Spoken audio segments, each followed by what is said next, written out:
Hey everyone, my name is Dave Nixon and welcome back to another episode of the Peak and Flow podcast. Today, I am going to be talking about the barbell myth. The barbell myth, which is an interesting concept. It's one of the things that I discuss within our introductions here at the gym at Functional Fitness, but also talk about and teach on the gym floor as well. Now, I just want to caveat, this is coming from somebody who has owned a fitness business, a gym, literally a bricks and mortar gym for 12 and a half years. And I own 30 barbells, or something like that.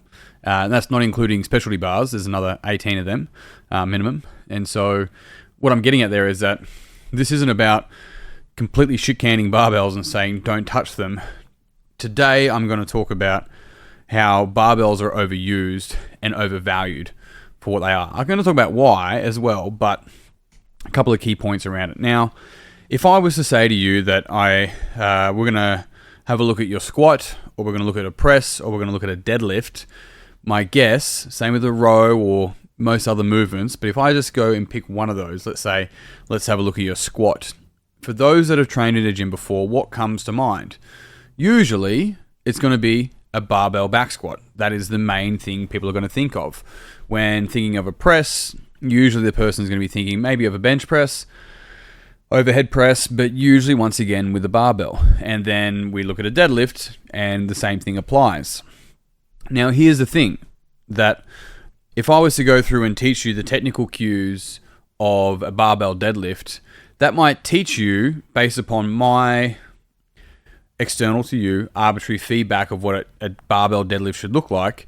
That might teach you how to meet the standards, especially visually, of what a barbell deadlift should look like.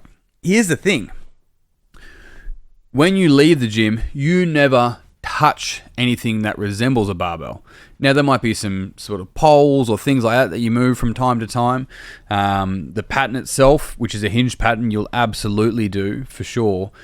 But the key thing here is that a barbell, which we bench, squat, dead, press, row, landmine press, we do a whole variety of exercises with, clean, jerk, snatch.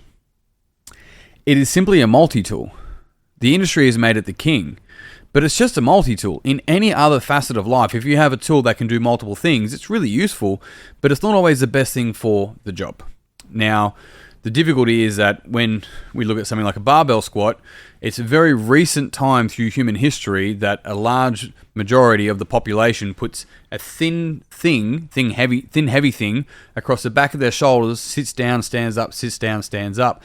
And then even if you attach it to a Smith machine, so you're in a nice sort of strict, rigid framework. Now, I'm not saying once again any of this stuff is wrong. I'm saying this is gym culture at its pinnacle, because when you leave the gym, you don't touch any of that stuff, right? Of course, and you don't touch dumbbells, and you don't touch all that sort of stuff. But hear me out when I'm saying this, because some people love their barbells so much.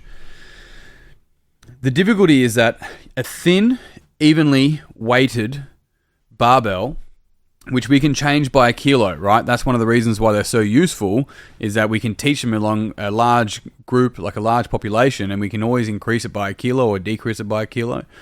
But we don't ever have anything that sits, half a foot from the ground with a perfectly even grip, with perfectly even weight that we're picking up, putting down, picking up, putting down, picking up, putting down. We don't do that outside of the gym. Why are we doing it in the gym? Now, once again, I feel like I have to do it again. We barbell deadlift here. We barbell squat here. We do all that. But it is a tool. We're looking at it as a tool for the movement, because it's not the exercise that we're training. It's the movement that we're training. But more than that, it's the person developing a deeper kinesthetic awareness and a kinesthetic intelligence. And really what they're doing is learning how to match tension in their body, match tension to task. Because meeting the arbitrary standards of a barbell deadlift in a gym setting based upon a personal trainer's standards of what a barbell deadlift should look like for you does not mean that you now know how to match tension in your body to adequately and safely carry a pot plant upstairs. Yes, I understand the different movements, but picking up a pot plant from the ground is literally a deadlift. And so this is where utilizing different tools. Of course, we can look at sandbags, dumbbells, kettlebells. We can look at bodyweight movements. We can look at other, there's water bags, there's also the rucksacks, there's heaps of variations of different tools that we can use, just weight plates in general. The key thing though isn't this is the best cues for this exercise. The key thing is teaching or learning, if you're the actual person being taught, how do I create adequate tension in my body to make this movement efficient, and how do I know that I'm doing that deliberately so that I can do it across all of the movements, and I can then, this is now a return on investment. I now get a deeper understanding of how to actually move well. I can move things outside of here, whether I'm moving house or whether I'm playing sport, whether I'm in the garden, whether I'm doing the groceries, whatever it might be, right? But remember that your 1 hour in the gym has to help positively impact your 23 hours outside of it. And so a big part of that is going, yes, these are the exercises, and yes, these are the tools, but at the core of it, a barbell deadlift as an exercise is very different to, and can be very different to, the movement of a hinge pattern, right? And so the way that we want to approach, that I would highly encourage and recommend, is not to meet these arbitrary standards of a barbell deadlift based upon somebody external's feedback. Now, that feedback's important. It is still feedback. It is information being fed back to you. But how do I know, on the inside, how do I know that I'm moving well? What are the things that tell me that I've got good range of movement, that I'm deliberately creating stability throughout that range of movement? And how do I know that I can repeat that stability throughout that range of movement? What are the things on the inside for me that are indicating that for me? And this allows a person to build kinesthetic awareness, body intelligence, kinesthetic intelligence, different names to mean the same thing. And this is actually deepened through stages. And so somebody who has continually, deliberately and consciously chosen to move and aiming to move more efficiently would end up going through these stages. I call them gross, subtle, and causal, right? Or safe, strong, and sexy was originally, but gross, subtle, and causal, these stages of just getting a general sensation of what does my body feel like? What does a muscle, what do my hamstrings feel like? What do my glutes feel like? What do my pecs feel like? Are there certain muscles that I can connect with easy? Are there certain muscles that I find it more challenging to connect with? How do I actually know? And this is just from a muscular standpoint, let alone learning to feel when tension is being built into tendons and so forth. But as a gross generalization, how do I know what my body feels like through movement, right? Then after that becomes this subtle awareness. This subtle awareness of going, my right glute's a bit more jacked up than my left glute, which should be telling you more information. Now, nothing works in isolation. It means that other stuff's going on. And so, a way to think of that or conceptualize that is usually the side of the pain is not the cause of it. And if we try and fix that, we're dealing with a symptom, not necessarily the problem all over again, right? So, understanding and looking at this, and we go, if we're able to aim to build subtle awareness, how do I know how to engage each muscle? And this is why bodybuilding has actually done this exceptionally well. Bodybuilding taken to its extreme, which is a sport in itself, starts to really move away from this athleticism where, for example, there's certain muscles like your glute max, which is a power muscle, and really designed to pick up heavy things, sprint, run, jump, throw, all these sorts of things. It plays a big role in throwing punches, throwing balls, all of that, right? You've got glute max, which is the power muscle. Then you've got glute med and glute min. This is just an example. Glute med, glute min. And those glute med and glute mins are stabilizers. They're mostly designed to stabilize, not to be power muscles. So why would we train them the same? Why would we train them with the same intensity? Why would we train them with the same intent in general? Right? Then on top of that, if you look at most of the movements that you go to do, they're not bilateral, as in they're not always done with two legs on an even surface, flat and consistent, staying on the spot, going up and down, up and down, up and down. Majority of the movements that we may utilize them for are going to be on commonly uneven surfaces, but also are going to be more unilateral or isolateral type exercises, which means more like pushing a sled, unilateral, or isolateral in the sense of let's just isolate one leg, so to speak, as well. So there's a variation there for how we want to actually start to not just approach different muscles in the body, but also different chain of movements. Because if we're training our sales staff, our power muscle, the same as our admin staff, then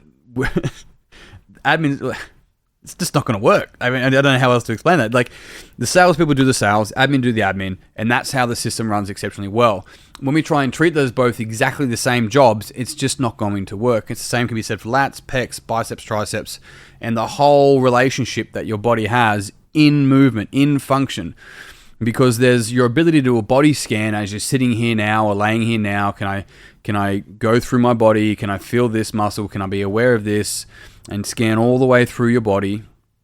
And then there's also how well and how deliberately am I moving in movement, through movement, to make sure that the actual chain of engagement is moving deliberately. So it's sort of gone on a little bit of a tangent here around barbells, but what I'm getting at here is when we look at movement as movement's sake, very rarely is it dominated by the same movements that barbell exercises allow us to do. Once again, barbells fundamentally have a place, for sure.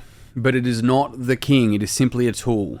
It is a tool. Swapping around with dumbbells, kettlebells, sandbags, like fill up water bottles, like 4-liter water bottles. Use those for different things. There's so many variations.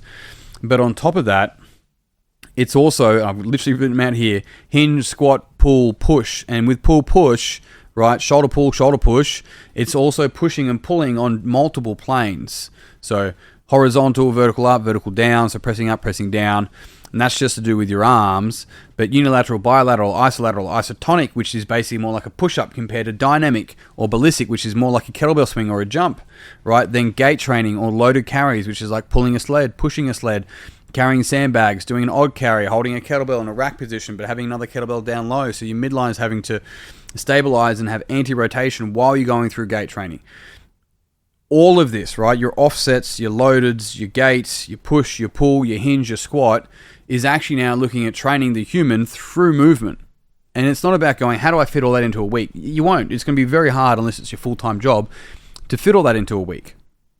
However, over the space of a cycle, you can expose your body to those those stimuluses to have to adapt to.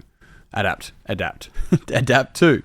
But in doing so, we start to build out really what is, as boring as it sounds, a functional strength routine, and therefore get the same result as we deepen our kinesthetic intelligence to be able to function better outside of the gym. So yes, use barbells, but they are not king. They're simply a tool, right? But and don't get me wrong, getting strong and we can load barbells up significantly easier than it is to load a sandbag up, right? Is fundamentally powerful. Right? If we can build a strong deadlift, build a strong squat, build a strong press, then all those other movements can become easier. But if all we do is squat, press, and dead, then we become rigid in those movement patterns, which is fine if that's your sport. If it's not your sport, it may be worth considering, what are my other options out here? How can I build a deeper kinesthetic awareness? And how can I function better outside of the gym? And on that note, team, I'm done. If you enjoyed this podcast, please feel free to pass it on to a friend, or don't feel free. Yeah. Being held hostage, I don't know. Pass it on to a friend. If you want to find out more about our trainings and our retreats, you can see them in the show notes. Otherwise, that's me done. I'm out. Until next time, peace and pizza. I'll see you soon.